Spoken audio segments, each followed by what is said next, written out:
Assalamu Walaikum. Hello friends, how are you? Welcome back to my another video. In this video, I am going to show you how to center text vertically in Adobe InDesign. Let's get started. At first, you have to open your InDesign software.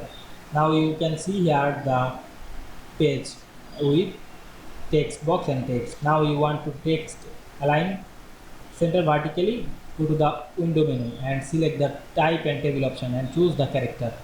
Now I am click this text box option and select the